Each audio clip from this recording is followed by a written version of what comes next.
Hello, welcome to my channel and welcome to today's video. I'm very excited because I just finished Harry Potter number 5, Harry Potter and the Order of the Phoenix, and today I am journaling my thoughts on the book. First, I'm pulling out my Harry Potter movie postcards and my stickers, and I'm going through those to find which ones I want to put in my journal. I loved this book so much. I feel like Harry Potter number 5 gets a bad rap, mostly because Harry is so angry all the time, but I feel like his anger was justified, and honestly it would be confusing if he wasn't angry and grieving after the events of book 4, so I understood him, I feel like, and I feel like there was not as much anger as book 5 is known for being. Like, I didn't really feel like Harry was super angry the whole book.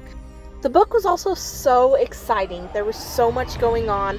I loved Luna Lovegood, the DA, I loved the OWL prep, and like what happened with Hagrid, and well, I mean, I didn't love what happened with Hagrid, but like he had a cool story, and Grop, and there was just so much going on. The Ministry of Magic, the Thestrals, there was just so much. I love that Hermione now says Voldemort's name and isn't super nervous to do that. I feel like this was such a good growing book for all the characters, and it was so interesting. I loved like the Ministry of Magic, getting to learn more about the ins and outs of that and how that works. In the 4th book, I was like curious on the Ministry and learning more about that, and so I'm grateful we got to read more about it in this book. I loved so much the veil and the like guardian angel conversations that happened when Luna said that our loved ones are just behind the veil, that they were still there. I thought that was so sweet and totally bawled during that part in the book. I absolutely loved Professor McGonagall telling Peeves how to unscrew the chandelier, and the have a biscuit, Potter.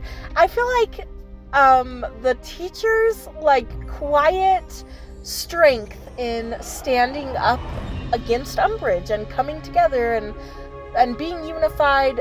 I loved that we got to visit St. Mungo's and see Gilderoy Lockhart again, but learn more about Neville's parents. That was really cool. I mean, really awful, but really cool part of the story, and learning about the prophecy. I loved learning more about the Order of the Phoenix, like learning about who those members are and what they do, and that was fascinating. I've been listening to this podcast called Harry Potter and the Sacred Text, where they break down chapter by chapter into different themes in Harry Potter and lessons that we learn from each chapter, and book 5 especially has been phenomenal. They've had so many insights, and I just loved all the lessons in this book. I feel like it was such a good, like, growing book, and I just loved it. Back to my journal, I started by picking out the different postcards and different stickers that I wanted, and then I put them in my journal where I wanted them and glued and taped them down, and then I'm just going through and I'm writing in my thoughts and journaling about what I thought about the book.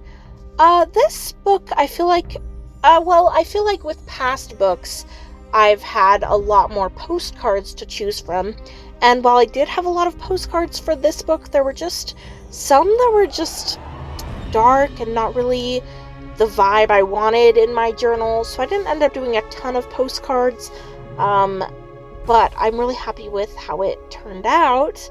I think the postcards and stickers really came together to showcase what book 5 is all about. I absolutely adored book 5. I loved it so much. I know I say that in every single Harry Potter video I've made so far. I'm like, oh, I love this book. And I just, again, loved this book so much. Harry Potter is a phenomenal series, and I found book 5 to be so good. It kept me up at night. It was entertaining. It was interesting to read. Like, I wanted to know what happens next. I had so many questions, like, why is Dumbledore acting so weird, and just so many things, and worries about Umbridge, and what was going to happen, and Fred and George, and Arthur Weasley. Like, there were so many concerns and questions I had, which, if you're new to my channel, I have been rereading them for the first time. I read all the Harry Potter books back in elementary school, so it's been like 15 years at least for some of these books, and this is my first time ever rereading them. I'm finally picking them up again, so there's some parts that I'm like, okay, I am sort of familiar with the story, and I kind of remember what happens, but then there's still so many parts that I completely forgot about, and I feel like 5, I had so many instances of that, of where I didn't know what was going to happen next. I couldn't remember, and it was just so good, so fun to read. So I loved this book, and am so excited for the next book. It was just a joy to read. I know I'm going to repeat myself again, but I really loved this book so much.